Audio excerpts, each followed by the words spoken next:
Verstappen, won the driver. Exactly. Yeah. Now, what did he do right? Because the laws hadn't changed then. The laws changed properly this season. Yes. So what did he do last season? Have mercy. That they could have for them. That they could That's have what done. they did right. Exactly. So what did he do that they could have done properly the other time? Now, I'm also thinking that maybe we should sensitize the listeners and the fans about the changes in the Formula One this season. Because the fact that Red Bulls could do it last season, and remember, Verstappen came really close, even 2 seasons ago. Yeah. So for those who think that what the Red Bulls and Max Verstappen did was a fluke, it wasn't a fluke. He'd been chasing Hamilton for the last 2 seasons. So lost the one narrowly 2 seasons ago. Last season knocked him off his perch. Albeit a lot of people have a lot of aggravation about the whole thing. But you look at this season. So if the conversation is the vehicle was changed, there were a lot of new laws, the hybrid era had passed. What about the season where they won when it was still hybrid era? So now the hybrid era has been changed. What is it that they are doing right? So I don't know. Maybe we could have this conversation maybe for 1 minute somewhere. I don't know. With your permission. No, I understand what you're saying. What exactly did they change in the Formula One this season? So what has been the changes? No, what exactly happened with Formula One? Okay, I get what you're saying. And change of engine structure. You had the whole change of engine structure. You also have a slight tweak with the tires also. And after the debacle of the last, of course, after the debacle of what happened in the last race with Massey and all the decision, which ended up with Massey getting fired, of course. We knew that they had to change that law. You can't just a race conductor cannot just say, "Oh, I'm stopping things and moving on to the next thing." No, interesting. No. So you can have that and that.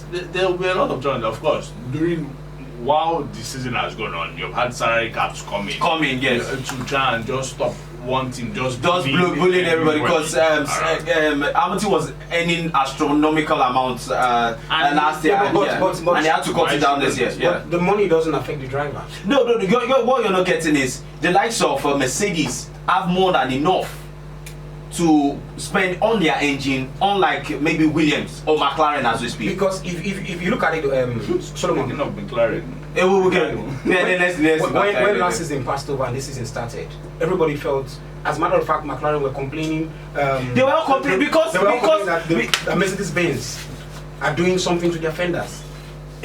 See, everything you're talking about. Also, it means you're designing everything. There's no way the Mercedes car doesn't cost more than what McLaren is putting on the grid.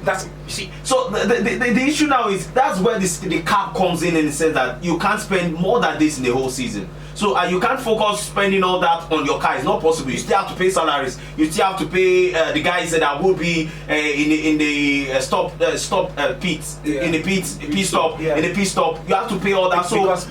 So reducing all that forces the team to actually reduce the amount of work they can do on the car. The best vehicle on the track when the season started, still the Mercedes vehicle. It was Ferrari. It was actually when the season started. Yeah, not the first race. No, before the vehicles hit the track. During unveiling and during the pre-season in Barcelona. Even the Ferraris were complaining about the fenders. Yeah, they were complaining that Mercedes had a lot of extras in their vehicle. So I said Red Bull. That the wing will support the Mercedes fenders and will make it run faster. I don't know if you've watched Fast and Furious. When you have vehicles that they now raise the fenders. The fenders will fly. It makes the vehicle fly. So everybody were complaining that Mercedes had it by their side, but then it's not looking like that. But you know something? If the Mercedes vehicle eventually clicks and they get the engineering correct, they're going to complain again because that vehicle is going to run fast. Okay, I think they are gradually clicking. So my stand is Hamilton to get on the podium. Sure, why not? This weekend for Belgium. Yeah, Belgium. Yeah, look at what he did in the last race. He's had a good in the last few races. And it looked like for once he actually went to go and rest these summer holidays that they had. Did a world tour, traveled. Look like I think that he knows no one is expecting you. So you too, just relax. Yeah. If you can finish in the top 3, this is great. Well, good. If you don't, doesn't change anything. You are still the most successful driver in F1 history, so no one is putting any pressure on you to try and do anything that you haven't taken. I think they're in trouble. I think both Leclerc and Verstappen are in trouble because you don't need a resurging Hamilton. And then look at the last race, we all didn't give him a chance. I didn't think he was going to make podium, but he did make podium.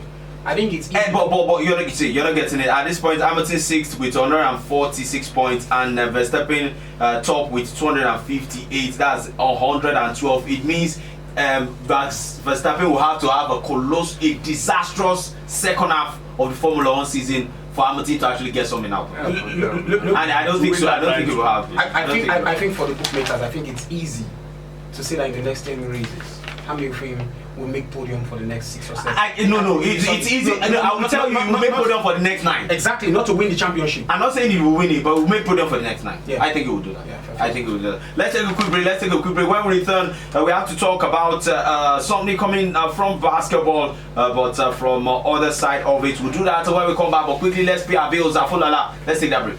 One thing I can promise you, just keep on Radio 90.9. There's gonna be a brighter